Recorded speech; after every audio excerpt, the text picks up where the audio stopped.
அனைவருக்கும் வணக்கம். நான் உங்கள் ஜெயமேனுகோபால். சார ஜோதிட முறையில ஒரு ஜாதகத்துல கணவன் மனைவி இடையே ஒரு அந்யோன்யம் எப்படி இருக்கும் அதை பத்தி நம்ம பார்க்க போறோம். சார ஜோதிட முறை அப்படிங்கிறது ஸ்டெல்லர் அஸ்ட்ராலஜி, கேபி முறைன்னு சொல்லக்கூடிய அந்த கேட்டகரியில வரக்கூடிய ஸ்டெல்லர் அஸ்ட்ராலஜி. ஆர்ஜின் கேபி தான். கேபியில இருந்து ஒரு அடுத்த லெவல் தான் ஸ்டெல்லர் அஸ்ட்ராலஜி. இப்போ சாரஜோதிட முறையில் ஒரு ஜாதகத்துல திருமண வாழ்க்கை எப்படி இருக்கும் அப்படின்னு பார்க்கறதுக்கு நம்ம சாரஜோதிட முறையில் கணிக்கப்பட்ட ஒரு ஜாதகத்தை எடுத்துக்கொள்ள வேண்டும்.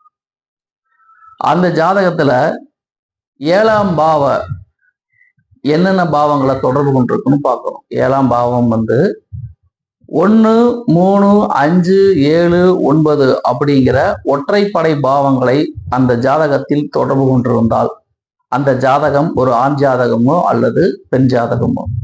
ஒற்றைப்படை பாவங்களை தொடர்பு கொண்டிருந்தால் சுக்கிரனும், ஒரு ஆணுடைய ஜாதகத்துல சுக்கிரனும் ஒற்றைப்படை பாவங்களுடன் தொடர்பு கொண்டிருந்தால் கண்டிப்பாக இந்த ஜாதகருக்கு மகிழ்ச்சிகரமான திருமண வாழ்க்கை அமையும் அப்படிங்கிறதுல சந்தேகம் வேண்டாம். காரணம் என்னன்னா, 7ஆம் பாவம் நல்லா இருக்கு, பாவ காரக கிரகமான சுக்கிரனும் ஒற்றைப்படை பாவங்களை தொடர்பு கொண்டிருக்கிறது.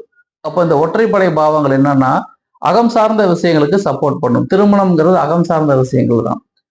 அப்ப 7ஆம் பாவமும் ஒற்றைப்படை பாவங்களை தொடர்பு கொண்டிருக்கிறது, சுக்கிரனும் ஒற்றைப்படை பாவங்களை தொடர்பு கொண்டிருக்கிறது. அப்படிங்கும் பொழுது இந்த ஜாதகருக்கு திருமணம் சம்பந்தப்பட்ட விஷயங்கள் காலகாலத்துல நடக்கும் அப்படிங்கிறதுல சந்தேகம் வேண்டாம். இது அடிப்படையில பார்த்தாலே போதுமானது. ஸோ இந்த 2 கேட்டகரியுமே நல்லா இருந்துச்சுன்னா அந்த ஜாதகருடைய திருமண வாழ்க்கை கண்டிப்பா மகிழ்ச்சிகரமானதாகத்தான் இருக்கும். அது தவிர வேற எந்த மாற்று கருத்தும் கிடையாது. ஜாதகர் தனக்கு பிடித்தமான, தனது டேஸ்ட்டுக்கு ஒத்துவரக்கூடிய, தனது குணத்துக்கு அதே மாதிரி இருக்கக்கூடிய வாழ்க்கை வரனை தேர்ந்தெடுப்பார் அப்படிங்கிறதுல சந்தேகம் வேண்டாம். ஏன்னா 1ஆம் பாவம் அப்படிங்கிறது 7ஆம் பாவத்தை தொடர்பு கொண்டாலே ஜாதகர் தனக்கு சரிசமமான ஆட்களோடு தான் பழகுவார். அதே சமயத்துல 7ஆம் அதிபதியும் ஒற்றைப்படை பாவங்களை தொடர்பு கொண்டிருக்கும் பொழுது ஜாதகர் தனக்கு பிடித்தமான, தனது சுபாவத்துக்கு அமைந்து வரக்கூடிய ஜாதகத்தை தான் தேர்ந்தெடுப்பார். அப்ப இந்த அமைப்புக்கு திருமண வாழ்க்கை ஒரு பிரச்சனை கிடையாது. சரி, இப்போ ஒரு ஜாதகத்துல இதே சாரஜோதிட முறையில் கணிக்கப்பட்ட ஒரு ஜாதகத்துல 7ஆம் பாவம் இரட்டைப்படை பாவங்களை தொடர்பு கொண்டிருக்கிறோம்னு வச்சுக்கோங்க. 2, 4, 6, 8, 10 தொடர்பு கொண்டிருந்தா இந்த ஜாதகருக்கு என்ன பண்ணும் அப்படின்னா சுக்கிரனுடைய நிலைமையை பார்க்கணும். ஏன்னா இங்க 7ஆம் பாவம்ங்கிறது 2, 4, 6, 8, 10 இரட்டைப்படை பாவங்களை தொடர்பு கொண்டிருந்தா திருமணம் அப்படிங்கிறது உடனே நடக்காது. அதுக்கு என்ன பண்ணணும்? சுக்கிரனை பார்க்கணும். சுக்கிரனும் இரட்டைப்படை பாவங்களை தொடர்பு கொண்டிருந்தா இந்த ஜாதகருக்கு சமூகத்திலிருந்து கிடைக்கக்கூடிய வருமானங்கள் அதிகமாக கிடைக்குமே தவிர அகம் சார்ந்த விஷயமான திருமணங்கள் அப்படிங்கிறது ஒரு பாதிப்பை கொடுக்கும். அப்போ பாவமும் கெட்டு போச்சு, காரகமும் கெட்டு போச்சு அப்படின்னா இவங்களுக்கு திருமணமே நடக்காதா அப்படின்னு கேட்டா அதுக்கு என்ன பண்ணணும்னா லக்ன கொடுப்பனை எப்படின்னு பார்க்கணும். லக்ன கொடுப்பனை நல்லா இருந்தா அதுவும் ஓரளவுக்கு சப்போர்ட் பண்ணும்.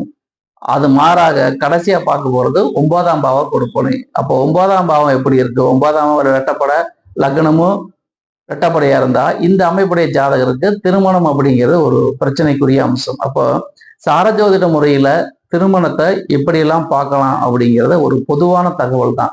எந்த ஜாதகத்தையும் நான் விளக்கி சொல்லலை. பொதுவா இந்த அமைப்புல இருந்தா அவர்களுக்கு திருமண வாழ்க்கை இப்படி இருக்கும் அப்படின்னு ஒரு பொதுவான விஷயத்தை தான் சொல்லியிருக்கேன்.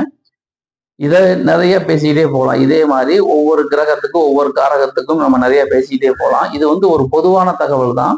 தனிப்பட்ட ஜாதகத்தை பொறுத்து, அதில் உள்ள கிரக அமைவுகளை பொறுத்து, பாவ தொடர்புகளை பொறுத்து பலன்கள் வேறுபடும். ஏன்னா கேபி முறையில எல்லாத்துக்கும் ஒரே மாதிரி ஜாதகம் வரவே வராது.